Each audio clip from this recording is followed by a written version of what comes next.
اعوذ باللہ من الشیطان الرجیم بسم اللہ الرحمن الرحیم۔ دورہ قرآن میں آج قرآن کا 16واں جز۔ اس جز کی ابتدا میں سورۃ کہف کا آخری حصہ ہے جو پچھلے پارے میں مکمل بات ہو چکی تھی۔ آج سورۃ مریم سورۃ مریم میں آیت نمبر 1 سے آیت نمبر 15 تک میں حضرت زکریا علیہ السلام کا عالم پیری میں اللہ سے بیٹا مانگنے کا واقعہ ہے۔ حضرت مریم علیہ السلام، حضرت عیسیٰ علیہ السلام کے واقعات کی تفصیل پھر اس کے بعد آیت نمبر 16 سے آیت نمبر 36 میں آتی ہے۔ ساری زمین اور زمین والوں کا وارث فقط اللہ ہی تعالیٰ ہے۔ پھر آگے آیت نمبر 41 سے آیت نمبر 63 میں ابراہیم علیہ السلام سے شروع کر کے بہت سے رسولوں کا تذکرہ، ان کو سوچنے کی دعوت کہ آج نبی اکرم صلی اللہ علیہ وسلم وہی دعوت دے رہے ہیں جو باقی پیغمبروں نے دی، مگر لوگوں نے رسولوں کے بعد اپنے نفسوں کی خواہشات کی پیروی میں اختلاف کیا۔ اور ساتھ ہی حضرت ابراہیم علیہ السلام اپنے باپ کو واعظ کرتے ہیں۔ حضرت ابراہیم علیہ السلام کو اولاد کب ملی اس کا ذکر ہے۔ چند انبیاء علیہ السلام اور ان کی پسندیدہ صفات کا ذکر آیا۔ 4 انعام یافتہ ہستیوں کا ذکر خیر ہے۔ خواہش پرست بے نمازوں کا انجام ہے۔ پھر اہل جنت کی چند لازوال نعمتوں کا تذکرہ آیا۔ اللہ تعالیٰ قیامت کو تمام انسانوں اور شیطانوں کو جمع کرے گا، سب کو پل صراط سے گزرنا ہوگا۔ ایک کافر کے بلند بانگ دعووں کا تجزیہ ہے۔ اللہ رحمان اور رحیم کی اولاد ثابت کرنے کی مجرمانہ کوشش اس کا بیان ہوتا ہے۔ پھر آگے آیات میں نبی اکرم صلی اللہ علیہ وسلم کا بشارت دینا اور ڈرانا کن لوگوں کے لیے ہے، اس پر گفتگو ہے۔ پھر آگے فرمایا کہ قریش کو یہ غلط فہمی تھی کہ چونکہ وہ دنیاوی لحاظ سے اس وقت مصیبت زدہ مومنوں سے بہت بہتر تھے، اس لیے آخرت میں بھی ان کے ساتھ اچھا ہی ہوگا۔ وہ دیکھتے نہیں ہیں کہ اللہ تعالیٰ نے کتنی قوموں کو ان سے پہلے تباہ برباد کر دیا جو طاقت اور دولت میں ان سے بدرجہ بہتر تھیں۔ یہ لوگ اللہ کی دی ہوئی مہلت کا غلط استعمال کر کے اپنے گناہوں میں اضافہ کر رہے ہیں۔ پھر اس کے بعد فرمایا کہ اللہ کی رحمت ہوتی ہے ان پر جو ہدایات پر جمے رہتے ہیں۔ پھر آگے آیات میں فرمایا کہ اللہ تعالیٰ ان لوگوں کی ہدایت میں اضافہ فرماتا ہے جو ہدایت کی راہ اختیار کرتے ہیں اور باقی رہنے والے اعمال صالحہ اجر کے اعتبار سے بھی بہتر ہیں اور انجام کے اعتبار سے بھی۔ الباقیات الصالحات، وہ اعمال جو صرف اللہ کی خوشی اور آخرت میں اجر کی خاطر کیے جائیں، یہ اللہ اور آخرت کی طرف سے لافانی ہوں گے۔ اللہ اور آخرت کی طرح لافانی ہوں گے۔ ہمیں بھی یہ کام کرنے چاہیے۔ مشرکین کو سخت عذاب کی وعید اور متقین کو بشارت۔ اللہ کے ساتھ کسی کو شریک ٹھہرانا اتنا بڑا گناہ ہے، اس کی شدت سے آسمان پھٹ پڑے، زمین دہل جائے اور پہاڑ گر جائیں، اس لیے کہ یہ گناہ اللہ کی تذلیل کر کے اس کو مخلوق کی سطح پر لے آتا ہے اور اللہ سبحانہ و تعالیٰ پر ایک بہت بڑا بہتان ہے۔ یہ تو اللہ کی رحمت ہے کہ وہ ہمیں مہلت دے رہا ہے اور اس نے آسمان و زمین کو تھاما ہوا ہے۔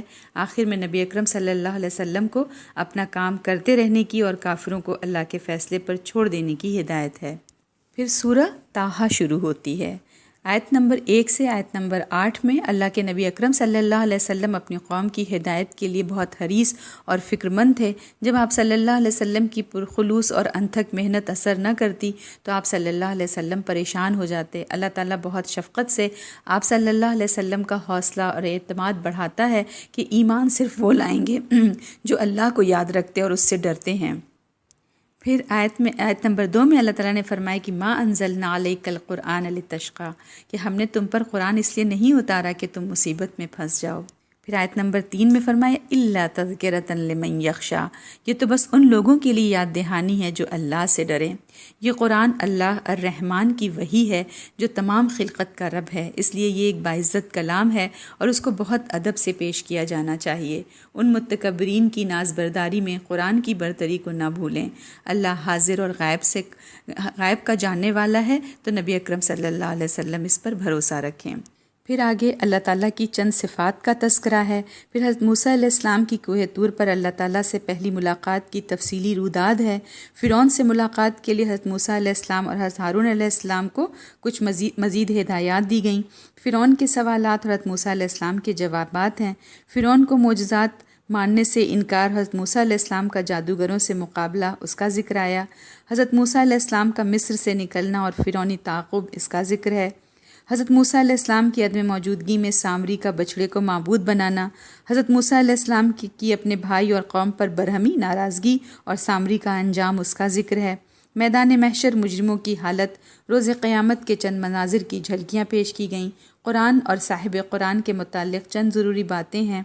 حضرت آدم علیہ السلام اور ابلیس کا واقعہ ہے۔ ذکر الہی سے روگردانی کرنے والے کا دنیا اور آخرت میں کیا حشر ہوگا، اس پر ایک چرچا ہے۔ نبی اکرم صلی اللہ علیہ وسلم کو چند نصائح ربانی۔ آمد رسول صلی اللہ علیہ وسلم سے قبل عذاب الہی آ جاتا تو کفار کیا راستہ اختیار کرتے۔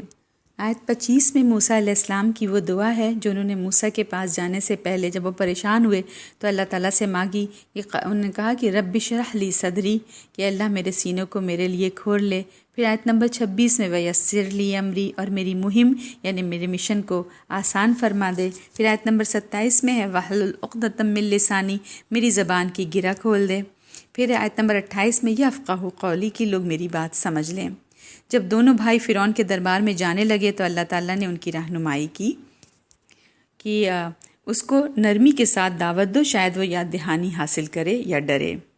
یہاں آیت نمبر 44 میں ہے کہ نرمی سے یاد دہانی کرو شاید کہ وہ ڈرے، تو یہاں اللہ تعالیٰ کی رحمت ہمیں دیکھنی ہے کہ دنیا کے مغرور اور سرکش ترین بادشاہ سے نرمی سے بات کرنے کو اللہ تعالیٰ نے فرمایا ہے کہ شاید کہ وہ مان لے۔ پھر آیت نمبر 124 میں ہے کہ وَمَنْ أَعْرَضَ عَنْ ذِكْرِي فَإِنَّ لَهُ مَعِيشَةً ضَنْكًا وَنَحْشُرُهُ يَوْمَ الْقِيَامَةِ أَعْمَىٰ، جو میرے ذکر سے اعراض کرے گا تو اس کے لیے تنگ زندگی ہوگی اور قیامت کے دن ہم اس کو اندھا اٹھائیں گے۔ یعنی قرآن اللہ کے ذکر سے اعراض برتنا یا اس کو توجہ نہ دینے کا دنیا اور آخرت میں شدید عذاب ہے، نعوذ باللہ۔